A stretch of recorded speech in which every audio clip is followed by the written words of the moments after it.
Mr. Manuel, good afternoon. How disappointed are you? Dan, good afternoon. Yes, we're very disappointed as the collective of unions, all of us who went to the apex court. And of course, we're disappointed because we believe that we had a valid agreement. We believe that the employer reneged on it. But more than that, we are worried about what this says for collective bargaining.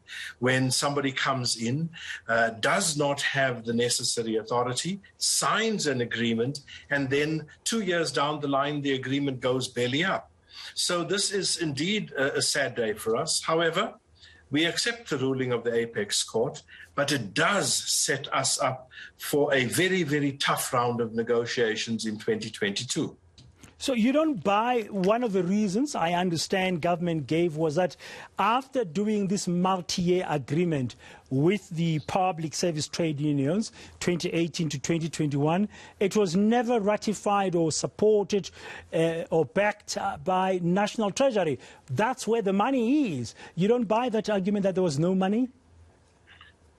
I hear that, and that may even be true that there was no money. However, you that are sitting on the other side of the bargaining table, you are assured that there's a mandate, and the people who are there signed the agreement. Nobody refused to sign the agreement, and we then left there, and we believe that we negotiated in good faith. We can't now necessarily believe that the other side also had the same good faith. There are things that we as the employees will never know in terms of the mandate of the employer. We take them by their word, and that is how negotiations have always worked out. So I'm not disputing the fact that there may have been things in the background that we didn't know, but then how would we ever have known those? Now, how are you going to approach the next round of negotiations that are due to happen this year? Dan, we are starting in the next few days, of course, with the Public Service Summit, where it is a session where we are trying to find one another. Remember, we're starting with a major trust deficit now between the state as employer and the unions. And we've got to bridge that trust deficit because we are now sitting at a place where we never know whether these folk have come with the proper mandates. And so we've got to put into place a whole lot of other mechanisms to ensure that people sign off. Because what we now see is that the very people who have signed these agreements are walking away scot-free. There's no consequences even for them. So in this round, we will ensure that all those boxes are ticked, all those I's are dotted, and those T's crossed, simply because we can't have this again. Our members haven't had a salary increase for 2 years, and obviously this does not sit well with them. But we go in there with an open mind, but certainly we are going in there to ensure that we extract for our members their just deserts. What, in your view, as a trade union, government would have to do, the employer, as you begin this next round in March of discussions, bargaining council, to convince you that going forward you can trust them? Well, we have now seen that those particular sections highlighted by the Constitutional Court, we would want to see the cabinet sign off on these things. We would want to see the minister sign off on these things, because after all said and done, it is that they didn't have the authority to give the negotiators the authority. So there are those things. And of course, I know that one of the things that will come up is, but surely you've got to take our word for it. This has taught us we can't. And that is what I mean when I talk about the trust deficit. So that is the one thing. The other thing is that we've got to come to a particular point where we understand that given all the things that are changing around us in terms of increases, it is not possible for us to simply agree that public servants must suffer the consequences, when in fact we too are part of the citizenry that are paying more for everything. Now, if that's the approach, and you're mentioning increases, we hear arguments all the time they must be in line with inflation. You've had a non-fulfillment of an existing agreement due to a lack of money. You've had the budget speech last week. What would you be approaching, numbers-wise? Are you going to be putting down there to say, because you've suffered for the last 2 years as public servants in terms of that agreement that was not implemented, you are going to be demanding higher than inflation increase?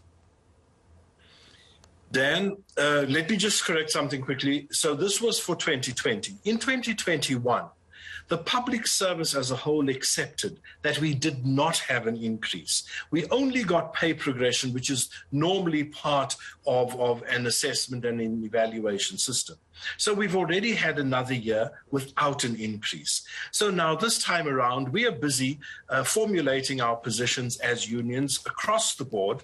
All the unions are busy with that now. So I can't give you a particular point of what our demands are, but they are already in discussion.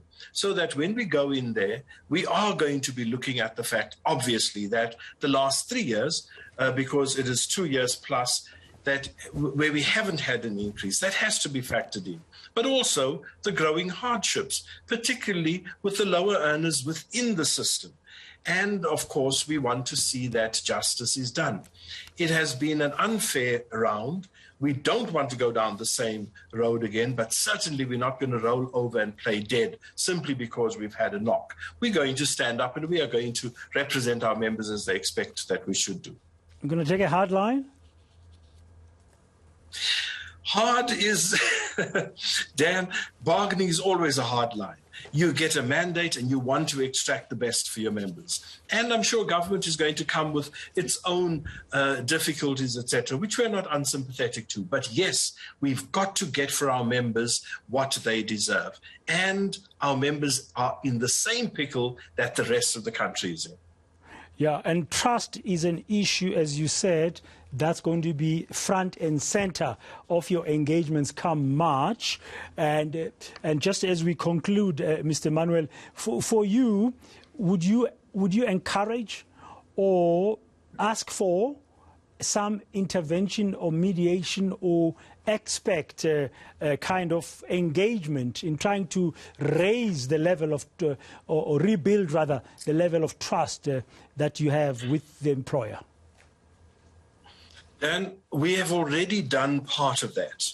The PSCBC has been very proactive in this. And last year, we've had a number of sessions where we are trying to bridge what already was there as a trust deficit.